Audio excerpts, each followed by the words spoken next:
दोस्तों आज हम पढ़ने वाले हैं क्लास 10th एनसीईआरटी इंग्लिश के सप्लीमेंट्री रीडर का चैप्टर नंबर 1 जिसका नाम है अ ट्रियम्फ ऑफ सर्जरी। इसका मतलब होता है सर्जरी की जीत। दोस्तों इस पूरी कहानी को लिखा है जेम्स हैरियट ने। तो दोस्तों इस पूरी की पूरी स्टोरी को हम लोग एनिमेशन से समझेंगे। एक छोटे कुत्ते का उसकी अमीर मालकिन के द्वारा अत्यधिक ध्यान रखा जाता है जिसका नाम ट्रिकी होता है और ज़्यादा से ज़्यादा खाना भी खिला दिया जाता है जिससे वह गंभीर रूप से बीमार पड़ जाता है।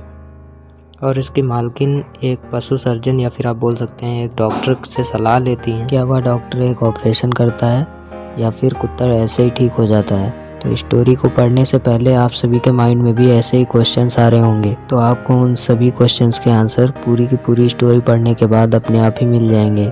डॉक्टर हैरियट कहते हैं कि मैं इस बार ट्रिकी को लेकर बहुत ही परेशान था। मैंने अपनी गाड़ी रोकी और ट्रिकी को अपनी मालकिन के साथ सड़क पर पाया। उसकी आकृति देखकर मुझे ठेस लगी क्योंकि वह बहुत मोटा हो गया था, जैसे कि कोई फूला मांस का टुकड़ा हो जिसके चारों कोनों में एक टांग लगा दी गई है। उसकी आंखें खून की तरह लाल हो गई थीं और कीचड़ से भरी हुई थीं। उसने सीधे आगे देखा और उसकी जीभ जबड़ों से बाहर निकली हुई थी। मिसेस पंफ्रे ने डॉक्टर हैरियट से बताया वह इतना ढीला ढाला हो गया था, ऐसा लगता था कि उसके शरीर में कोई ताकत नहीं रह गई थी।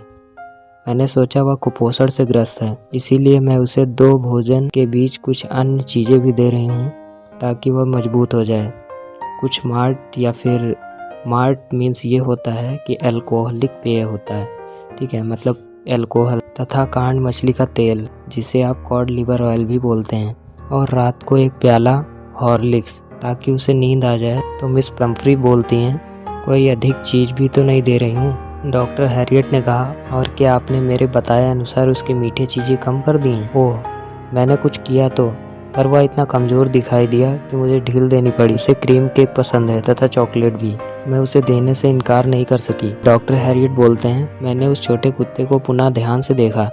उसकी परेशानी या बीमारी मेरे समझ में आ गई। ट्रिकी की एक ही गलती थी, उसका लोभ, ठीक है, मीन्स उसका प्यार। वह कभी भी खाने की चीज़ से इनकार नहीं करता था। वह दिन या रात को किसी भी घंटे में भोजन कर सकता था और मुझे हैरानी थी कि मिस पंफ्री उसे क्या क्या चीज़ें खाने को दे रही थी। डॉक्टर हैरियट ने मिसेस पंफ्री से पूछा क्या आप उसे खूब व्यायाम करवाती हैं? मिस पंफ्री ने जवाब दिया वह मेरे साथ ही थोड़ी सैर कर लेता है, जैसा कि तुम देख ही रहे हो, पर मेरा माली हार्डकिन गठिया दर्द से पीड़ित है और इस कारण से पिछले दिनों से ट्रिकी को रिंग का खेल नहीं खिलाया जा रहा है। डॉक्टर हैरियट ने कठोरता दिखाने की कोशिश की मिस पंफ्री को। उन्होंने कहा अब मेरी सुनिए, यदि आप उसकी खुराक तुरंत कम नहीं करती तथा उसको व्यायाम नहीं करवाती तो ये सचमुच ही बीमार हो जाएगा। आप अपने मन को सख्त बनाएं तथा कुत्ते की बंधी हुई ही खुराक दें, मीन्स जो भोजन उसे करना चाहिए वही उसे मिलना चाहिए, ओके। फिर क्या हुआ कि मिसेस पंफ्री जो हैं वो अपने हाथ मलने लगी और उन्होंने बोला ओह मैं अवश्य करूँगी मिस्टर हैरियट, शायद आप ठीक कह रहे हैं, पर यह काम काफ़ी कठिन है। वह अपने सिर को डाउन करके सड़क पर आगे बढ़ने लगी, मानो उसने तुरंत व्यायाम तथा सीमित खुराक देने का निश्चय कर ही लिया हो। डॉक्टर हैरियट कहते हैं कि मैंने बढ़ती चिंता के साथ उनको जाते हुए देखा। ट्रिकी छोटा ट्वीट कोट पहने लड़खड़ाता हुआ चल रहा था। उसकी अलमारी इस प्रकार के कोटों से भरी हुई है। ये कोट ठंडे मौसम के लिए हैं तथा एक बरसाती कोट वर्षा के दिनों के लिए है। वह मुश्किल से आगे बढ़ रहा था। ट्रिकी अपनी काठी के भार से दबा झुका हुआ था। तो डॉक्टर हैरियट सोचते हैं कि बहुत समय नहीं लगेगा जब मिसेस पंफ्री मुझे ट्रिकी की मृत्यु का समाचार देंगी। प्रत्याशित बुलावा कुछ दिनों में ही आ गया। मिसेस पंफ्री बहुत चिंतित या दुखी थी। ट्रिकी ने खाना पीना बंद कर दिया था और वह अपनी प्रिय खाद्य वस्तुएं भी नहीं खाता था। इसके अलावा उसे उल्टियाँ भी होने लगी थीं। वह सारा समय एक गलीचे पर लेटा हुआ बिताता था, हांफता भी रहता था। उसे घूमने जाने की भी इच्छा नहीं होती थी, कुछ भी काम करने की उसकी इच्छा नहीं होती थी। डॉक्टर हैरियट कहते हैं मैंने पहले से ही योजना बना रखी थी कि एक ही उपाय था, ट्रिकी को कुछ अवधि के लिए घर से दूर कर दिया जाए। मैंने सुझाव दिया कि उसे एक पखवाड़े के लिए अस्पताल में भर्ती कर दिया जाए ताकि उस पर नज़र रखी जा सके। बेचारी महिला। इस बात को सुनकर मिसेस पंफ्री जो हैं वो अचेत सी हो गई थी।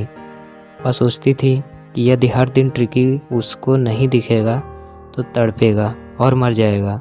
पर डॉक्टर हैरियट ने सख्ती से काम लिया। ट्रिकी बहुत बीमार था और उसके प्राणों की रक्षा करने का यही एक उपाय था। वास्तव में डॉक्टर हैरियट ने सोचा कि उसे अविलंब ले जाना चाहिए और मिसेज पंफ्रे के विलाप के बावजूद डॉक्टर हैरियट छोटे से कुत्ते को कंबल में लपेटकर कार की ओर ले चले। सारे नौकर चाकर सक्रिय हो गए तथा परिचारिकाएं उसके दिन का बिछावन, रात्रि का बिछावन मीन्स बिस्तर जो होता है, दिन का बिस्तर और रात का बिस्तर, प्रिय गद्दियों, खिलौनों तथा रबड़ के रिंग, नाश्ते का प्याला और रात में जिस कटोरे में ट्रिकी भोजन करता था उसे भी साथ में ले आईं।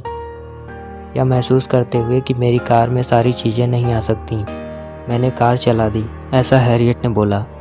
सड़क पर आकर डॉक्टर हैरियट उस दयनीय कुत्ते की ओर देखा जो मेरे पास की सीट पर हाँफता हुआ बैठा था। डॉक्टर हैरियट उसका सिर थपथपाने लगे और ट्रिकी ने अपनी पूंछ हिलाने के लिए बहुत कोशिश की, लेकिन बेचारा वो तो वैसे ही इतना मोटा था कि वो चल भी नहीं पा रहा था। फिर डॉक्टर हैरियट कहते हैं, तुम्हारे अंदर अब कुछ भी शेष नहीं है, पर मैं इसका निदान जानता हूँ। शल्य चिकित्सा पर मेरे पशु चिकित्सालय के पालतू कुत्ते मेरे चारों ओर घिर आए। ट्रिकी ने इस शोर करते झुंड को हल्की निगाह से देखा और जब मैंने उसे नीचे उतारा तो वह गलीचे पर बिना चले ही लेट गया। अन्य कुत्तों ने कुछ ही क्षणों में उसके चारों ओर घूमकर उसे सूंघा और फिर उन्होंने यह निश्चय कर लिया कि अब हमें चलना चाहिए, ये कुत्ता कोई रुचिकर नहीं है।